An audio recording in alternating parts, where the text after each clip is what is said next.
Bom dia, boa tarde ou boa noite. Eu não sei que horas o irmão ou a irmã estará me ouvindo, mas o meu desejo é que Deus te abençoe através do nosso estudo de hoje.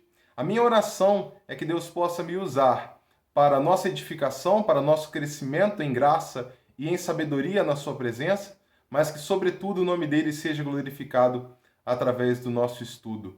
Meus irmãos, hoje coube a minha responsabilidade de transmitir a vocês a lição de número 7 da nossa revista Conflitos da Vida. Lição esta que leva por tema Como controlar a ira. Definir com propriedade o que é ira, o que é indignação, cólera ou furor não é uma tarefa fácil, meus irmãos, mas isso não nos impede de saber o que esses sentimentos produzem em nós. Independente da expressão ou dos motivos que provoquem a ira em nós, é necessário que nós dominemos a indignação, dominemos esses sentimentos antes que eles nos dominem. Todos nós, em algum momento, já ficamos irados, já ficamos indignados, já sentimos raiva.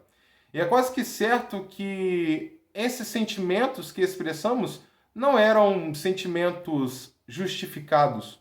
Portanto, com isso, nós acabamos pecando. A questão aqui da lição é: será que existe alguma forma de nós expressarmos indignação e ira sem com isso pecarmos?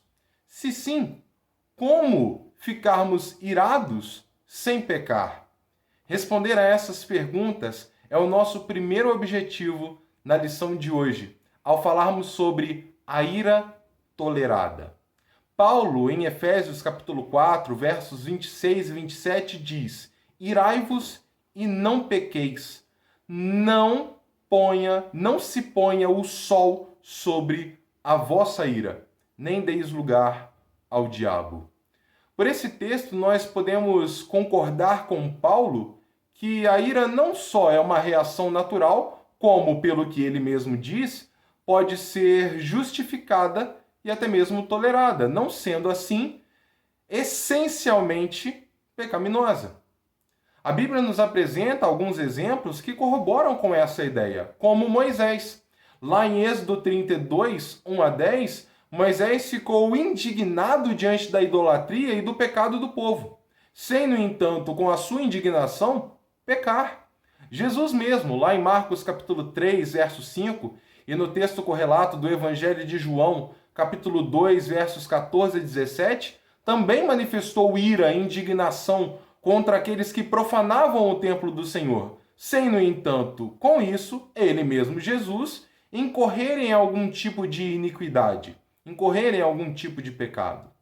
Deus o Pai, nós bem sabemos, também demonstra, também manifesta a sua ira santa e justa contra o pecado, Romanos 1,18, e contra os chamados filhos da desobediência, como Paulo vai falar em Efésios capítulo 5, verso 6, e Colossenses capítulo 3, versos 5 e 6.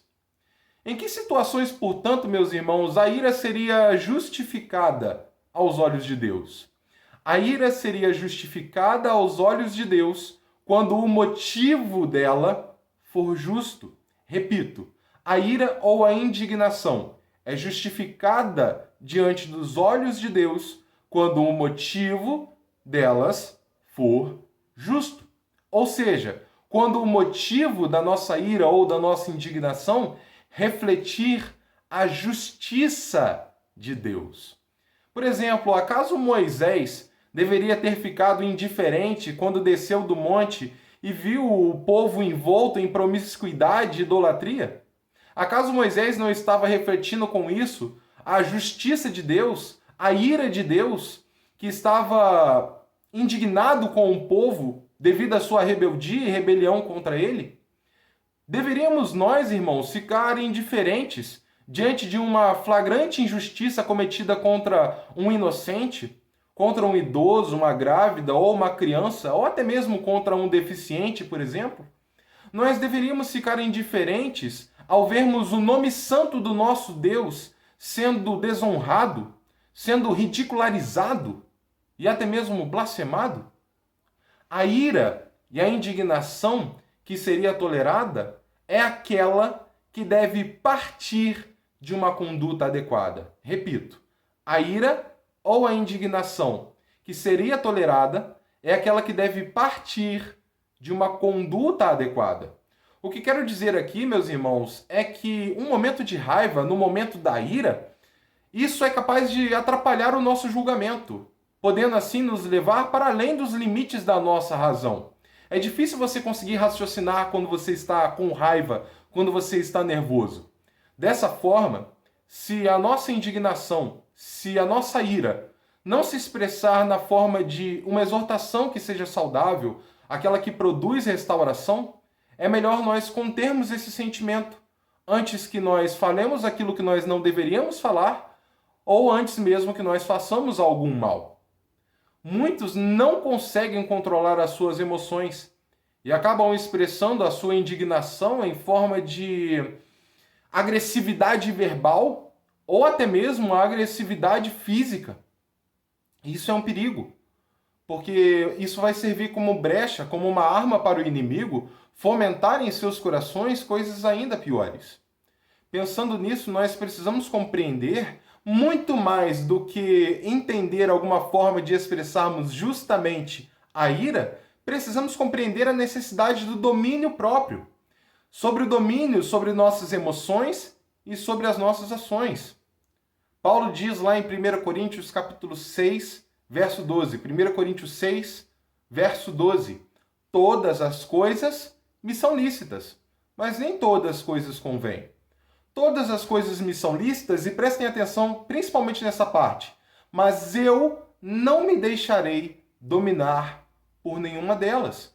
Nós podemos claramente incluir nessa lista daquilo que nós não devemos nos deixar dominar, a ira. Nós não devemos nos deixar dominar pela ira. Precisamos, assim como Tiago nos diz, em Tiago capítulo 1, verso 19, ser prontos para ouvir, tardios para falar e tardios para ficarmos irados. Só assim nós evitaremos conflitos desnecessários e até mesmo situações que nos fossem constrangedoras. Algumas perguntas, meus irmãos, podem nos ajudar a testar o nosso domínio próprio. A primeira delas que nós poderíamos fazer é: o que você diz quando está irado? Você é aquele que explode em palavras ofensivas ou aquele que promove exortação saudável, que traga paz e restauração com a pessoa objeto da sua ira ou a pessoa que te provocou a ira? O que você faz quando está irado? Você busca vingança, parte logo para a briga? Ou você busca a Deus em oração, procurando nele controlar o seu sentimento, pedindo a ele direção? O que você sente quando está irado? Você se sente no direito de julgar os outros? Fechando esse primeiro momento da nossa lição, nós podemos dizer que sim, há um tipo de ira que é justificada. Contudo, o que mostrará realmente se a nossa indignação é de fato justificada serão o resultado que ela produzir. A sua ira promoveu justiça, trouxe restauração ou resultou em retaliação e agressividade? Ela promoveu mudança ou criou ainda mais confusão? Houve acerto, paz, reconciliação entre as partes? Ou essa ira causou ainda mais indignação, trazendo assim destruição? Em tudo que nós vimos até aqui, nós devemos reconhecer que é muito difícil e, de fato, quase impossível exercermos um tipo de ira que seja justificável como a ira de Deus. Isso porque Deus é perfeito, nós não. Meus irmãos, nós estamos fadados ao pecado. Nós somos frágeis, somos naturalmente inclinados àquilo que é pecaminoso. Tiago vai admitir que a ira do homem não opera a justiça de Deus. Devemos, portanto, nos colocar sempre debaixo da justiça de Deus, estar sujeitos à sua soberana vontade, deixando com ele a ira. Porque Paulo vai nos afirmar que Deus nos diz: não vos vingueis a vós mesmos, amados, mas dai lugar à ira de Deus, porque está escrito: minha é a vingança, eu retribuirei, diz o Senhor. Romanos capítulo 12, verso 19. Em segundo lugar, partindo dessa ideia, da ideia de que a ira é algo difícil de controlar, nós precisamos ver a outra abordagem bíblica sobre como nós devemos lidar com a ira, entendendo que, de fato, a ira também deve ser condenada, biblicamente falando.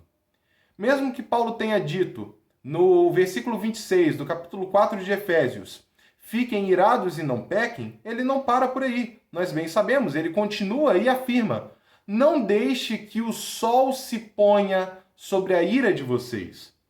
Paulo, com isso, meus irmãos, ao dizer não deixe que o sol se ponha sobre a ira de vocês, não está nos dando permissão para ficarmos irados ou com raiva durante um dia inteiro.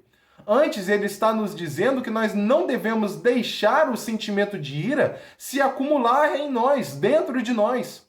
De modo que, ao acumular esse sentimento, ele cresça de modo tal que se torne uma animosidade permanente nas nossas vidas.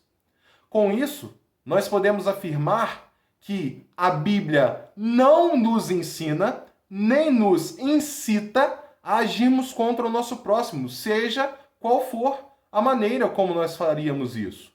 A Bíblia, repito, não nos ensina, nem nos incita a agirmos contra o nosso próximo, seja como for.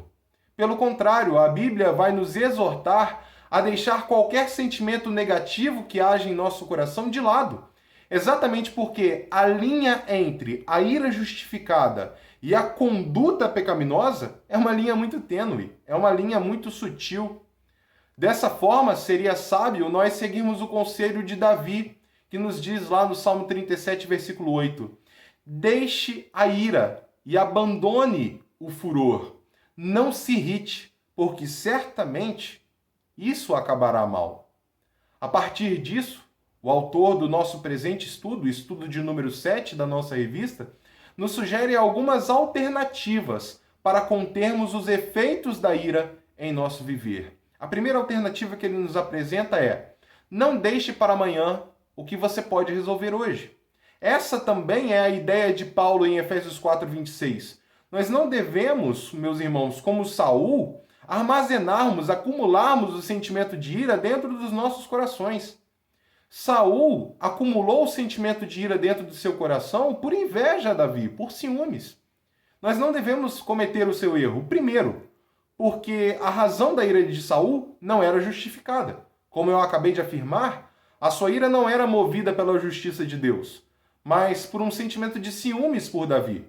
Segundo, porque acumular ira dentro do seu coração fez com que crescesse dentro de Saul uma amargura tal que o levou a promover uma guerra e até mesmo a querer matar Davi.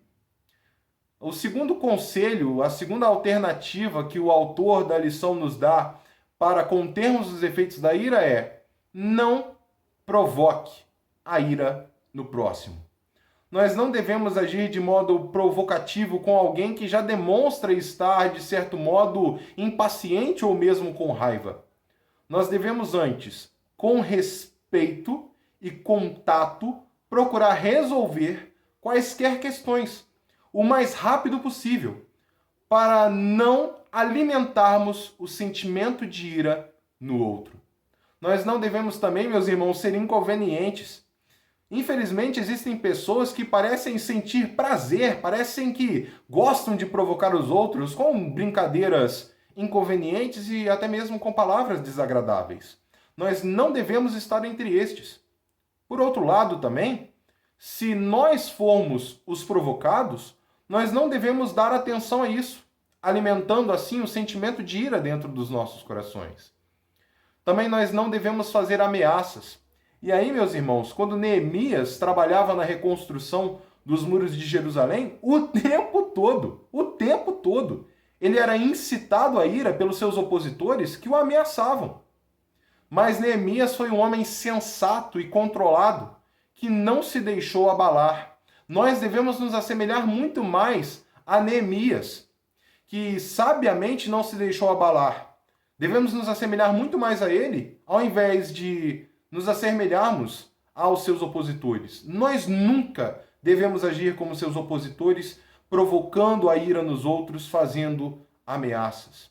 E por fim, nós não devemos fazer julgamentos precipitados. Meus irmãos, se há alguma razão comum que nos leva a muitas desavenças e pode mesmo provocar uma ira terrível, esse é o julgamento precipitado. O rei Davi, por exemplo, ficou indignado, irado mesmo, com muita raiva, quando o profeta Natã foi até ele para lhe contar da história de um homem rico que havia tomado para si a ovelha de um homem pobre. Davi ficou irritado com isso, sem saber que Natã estava usando de uma ilustração para falar do seu próprio pecado, do pecado de Davi. Pecado este quando ele tomou para si Batseba, a mulher de Urias. Os irmãos podem verificar esse relato lá no segundo livro de Samuel, capítulo 12, versos 4 e 5.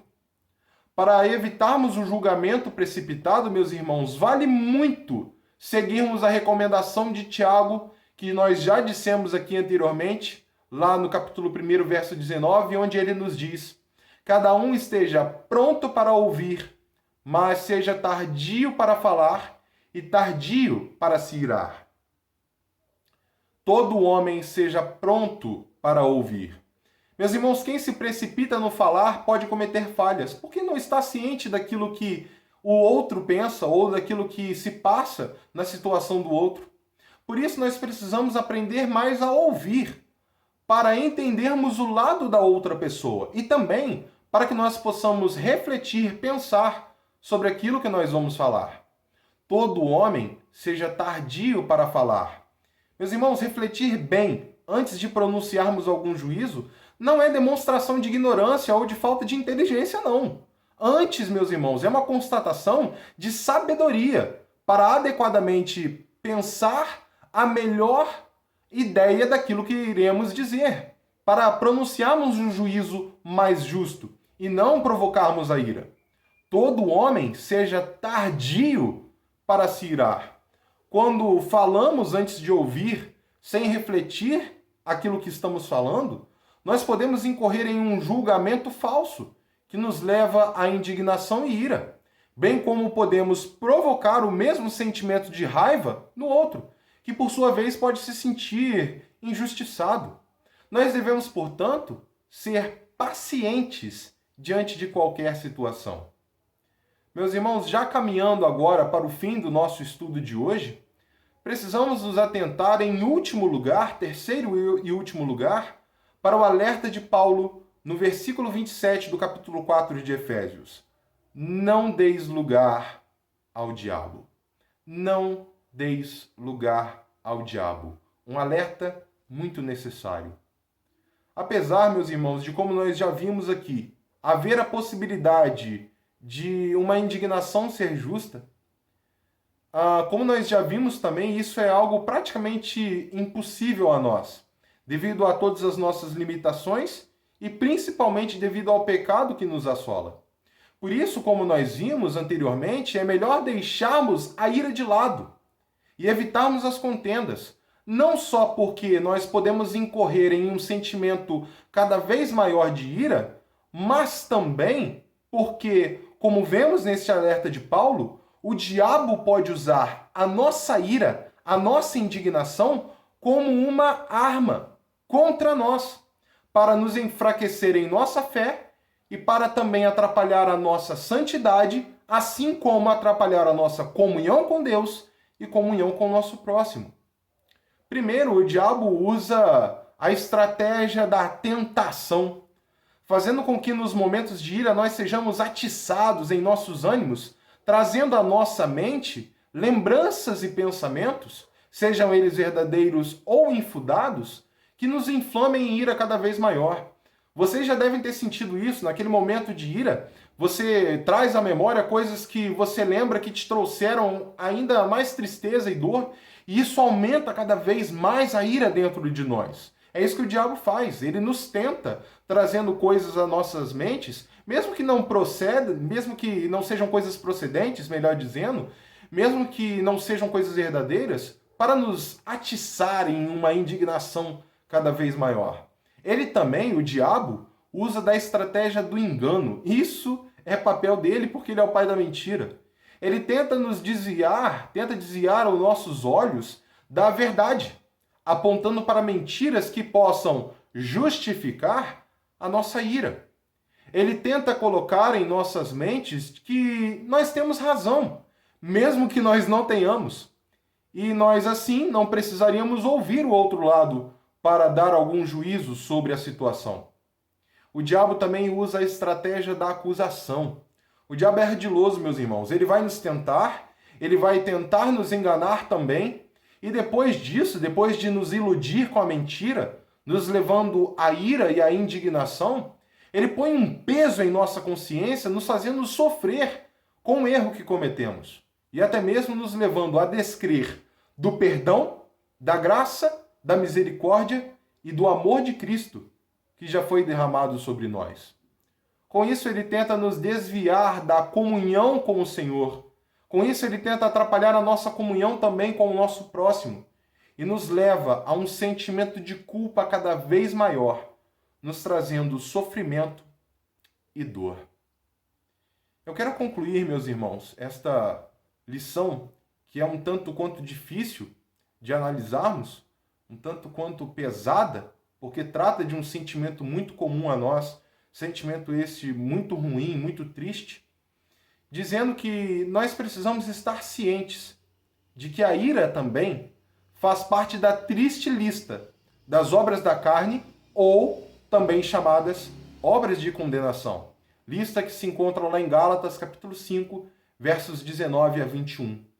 Visto que as obras da carne e o fruto do Espírito não andam em harmonia, de modo que não é possível, por exemplo, exercer amor e ao mesmo tempo nutrir raiva, ou de modo que também é impossível exercitar o domínio próprio e continuamente ter acessos de ira injustificada, observando tudo isso, nós precisamos praticar aquilo que Paulo nos aconselha em alguns versículos anteriores, lá em Gálatas capítulo 5, verso 16, onde ele nos diz: vivam no Espírito, e vocês jamais satisfarão os desejos da carne. Viver no Espírito, buscando a direção do Espírito de Deus, através de uma vida de oração, através de uma vida de devoção, pela leitura e aprendizado da palavra do Senhor, é um meio pelo qual nós iremos vencer os desejos da carne, até mesmo iremos vencer a obra da carne, da ira. Precisamos, portanto, meus amados irmãos, viver de modo santo, de modo controlado, sem iras, sem contendas, não proferindo palavras duras, cheias de furor, cheias de raiva, mas proferindo sim palavras sábias, palavras santas, palavras abençoadas, porque esta é a vontade do Senhor para nós. Que Deus assim nos abençoe, que Deus assim nos dirija pelo Espírito Santo, para que nós possamos evitar a ira e termos uma postura santa, agradável aos seus olhos, promovendo paz com o nosso próximo. Que Deus assim nos abençoe. Amém.